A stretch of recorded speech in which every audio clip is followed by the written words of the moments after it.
Hello everybody, how's it going? Carl Squeezel here, and I hope you're doing well. And today we're looking at the story of Connew, the garagista team that had a budget so sparse, calling it a shoestring budget would be a disservice. This budget was so small, it barely existed. Peter Connew had not much care for motorsport in the early years. Cars, yes, especially the big old Yank tanks of the 1950s and 60s, but racing, he had yet to be bitten by the racing bug. It wasn't until 1969 when the 23-year-old Peter would go to his first Grand Prix, heading off to Italy with his friend and his partner. The great Monza track he went to, he was treated to one of the greatest races in F1 history when he would witness Sir Jackie Stewart taking the victory across the finish line, less than a fifth of a second covering the top four drivers. After a great weekend away with his friends, witnessing one of the best finishes in F1 history, Peter would come back to London on a high. Well, other than the fact he was now kind of unemployed, you see, he had asked for time off to go to Italy, and his boss said no. And, well, Peter, he kind of said, well, I'm still going. Peter Conway was a rather stubborn man, maybe brought on a little by the fact he had battled polio as a child, or it could just be the family trait, of course. So after 8 or so years of working as a draftsman for a record player company, Peter found out that the Surtees F1 team needed some staff, and, well, he'd just seen an F1 race, he liked it, he was into Formula 1 now. So, one position of draftsman was available, and with basically zero experience in racing, he was now working in a design office for Surtees F1. He would spend a good solid couple of years working with Shahab Ahmed in the design office. In 1970, Peter would head off to South Africa with the team, and there he would witness the rather beautiful Surtees McLaren M7C in its resplendent red colour, having been working on the all-new TS7 as well, which would launch later in the year. Peter said, I want one of these, I have to have one of these. It made his love for red cars be a thing for sure. So, with 2 years of experience being part of the team that designed the TS5, the F5000 car, and the new TS7 F1 car, along with the TS9, I think it was. I'm trying to think now off the top of my head. Oh, that's never a good thing. Go back to your script, Carl. He was deciding, well, I'm going to hand in my resignation for Surtees and form my own team, but better, with blackjack and hookers. Actually, you know what? Forget the blackjack and hookers. I'm just going to make an F1 team. So he went off to form the new team in 1970, December 1970. In 1971, the newest F1 team was formed fully out of a garage in Cadwell Heath. And look, when we say garage in Formula 1 terms, it usually means a large building. You know, you think of Tyrrell's garage, a workshop, toilets, office space for more than one car and more than, one person. No. Connew was literally formed in a single garage. A garage so small to do work you had to step outside.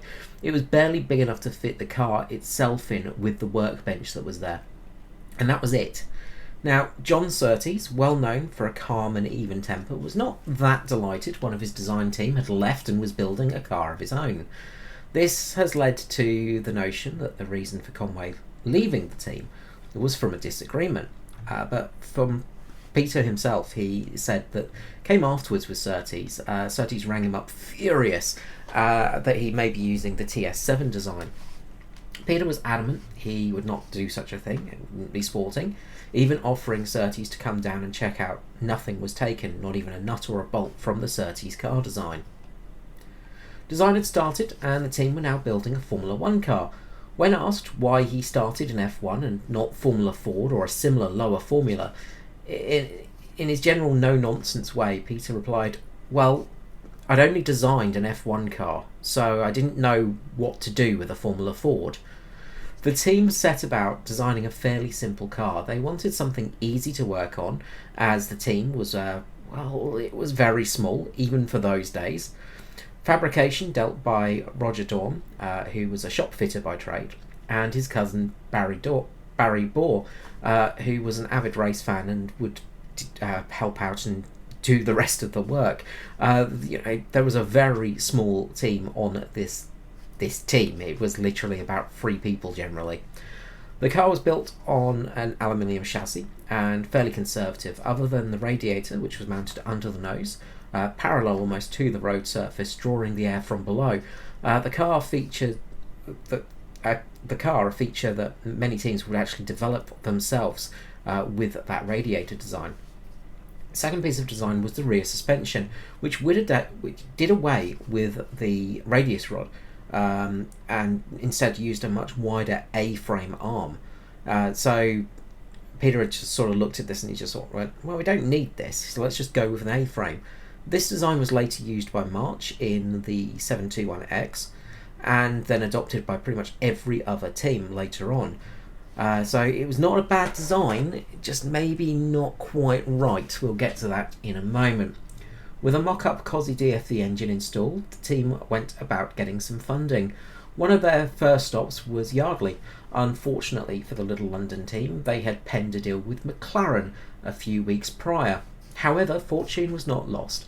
They were impressed by the car and the team and the gumption to actually, make a Formula 1 car in less than a year and just be like, yep, we're doing this, and asked McLaren to lend a hand to the Garagista team, along with being able to use some of the team's facilities if need be. The big thing was a new DFV engine for the team, along with a gearbox as well, I believe. Next up was a driver, kind of a crucial part for the team. The Kiwi, Howden Ganley, was on the list with British drivers Tony Trimmer and Jerry Burrell, and even sending a letter off to the German Rolf Stumlin, who were complimentary of the car but did not sign. Luckily, prolific sports car race and multiple Le Mans competitor Francois Michel was looking for a drive, and even better, could bring the team some money with the Danville brand. Fate was sealed and they signed the Frenchman to the team. And for 1972, the Danville Connew PC-01 would make its debut for round number 4 of the season at the Monaco Grand Prix. However, things wouldn't go to plan. They would go a little bit wrong, and the team had used the wrong type of aluminium for the chassis. In 1972, there was a regulation change, meaning they needed to use a thicker gauge of aluminium, so they had to rebuild their chassis. Missing the Belgian Grand Prix, they built a new car. They were ready to go to France and the Circuit de Chirad. The team had gotten themselves a Ford Transit van from Michel, which worked as well. The team kind of needed everything they could get. The car was being transported in the back of the transit van, a very, very top-end bit of transportation. Unfortunately, the van would break down just outside of Le Mans in France. This meant the team missed the race, but not all was lost. It did give them a chance to do some much-needed testing and shakedown of the PC-01 at the Bugatti circuit.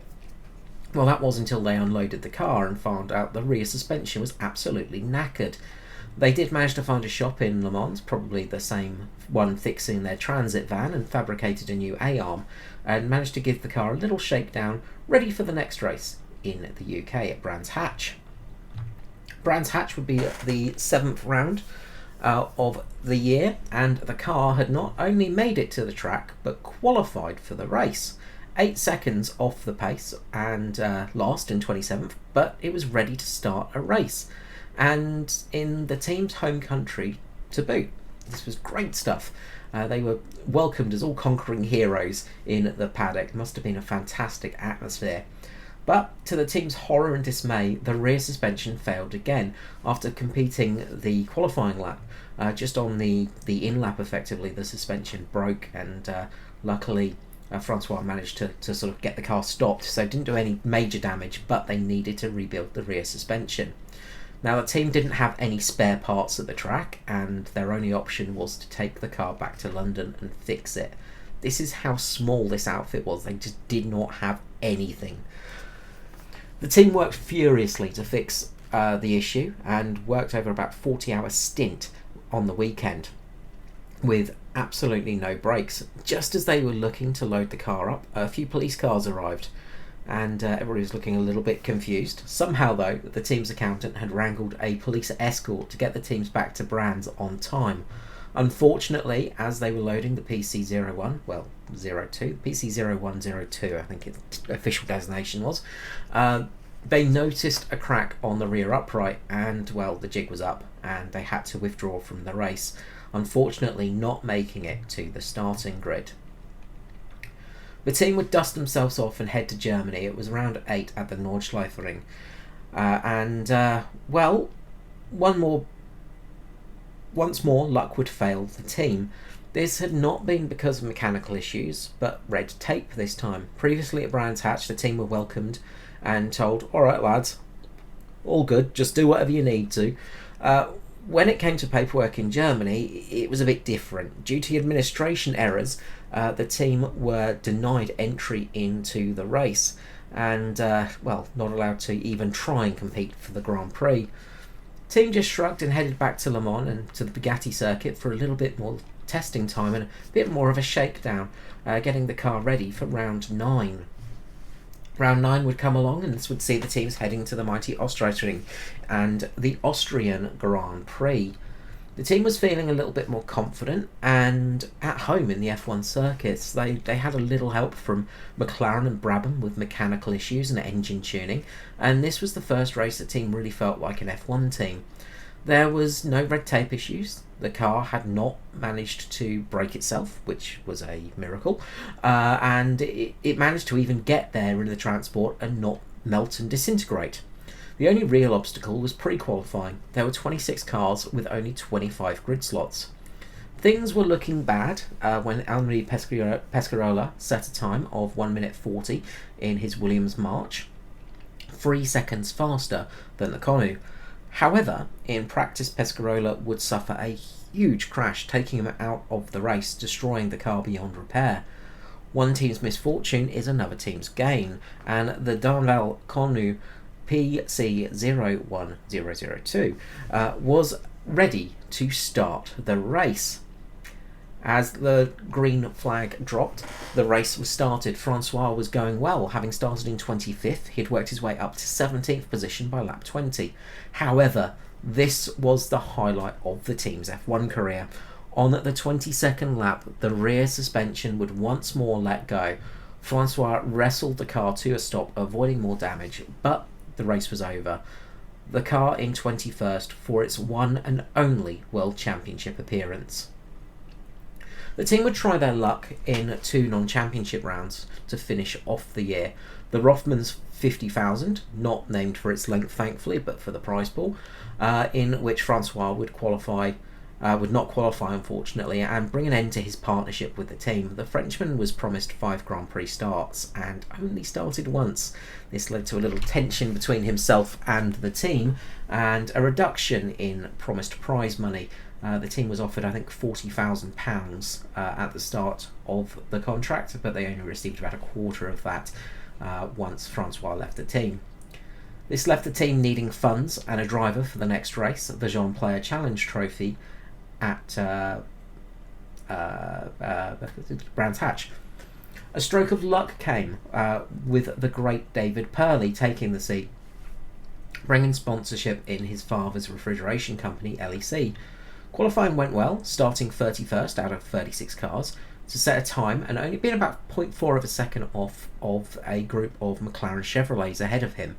However, Purley had insisted the team install a kill switch to the car after suffering a stuck throttle pedal earlier in the year.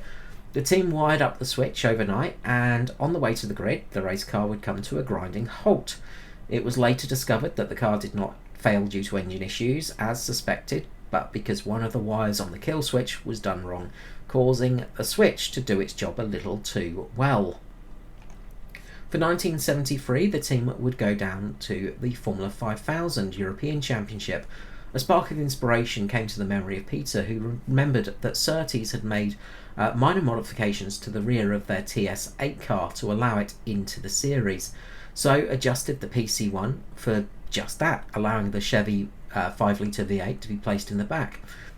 Swiss driver Pierre Sucre would join the team and hopefully offer a little money as well, but a failure to start at round 10 and not qualifying for the 13th round saw him leave and have Tony Trimmer join the team for the final race of that season. Tony would put the car in 23rd for the race, starting behind future legend Arie Luyendyk. The car didn't have the greatest pace, but it was not the slowest on the grid. Sadly, as the race got underway, the rear suspension issue would strike once more, failing on Trimmer and pitching him into the barriers of Brands Hatch. The hit was bad enough to write off the chassis, although thankfully Tony was unharmed. But with that, it was the end of the Connew PC1, and Peter would shut the doors to the team. Although still kept his tiny garage for a couple of small projects, Peter would soon start a job with Ford as well, doing designs, and I believe he's remained there to this day, although sources are a little bit older, so he might have finally retired, in which case enjoy your retirement, Peter.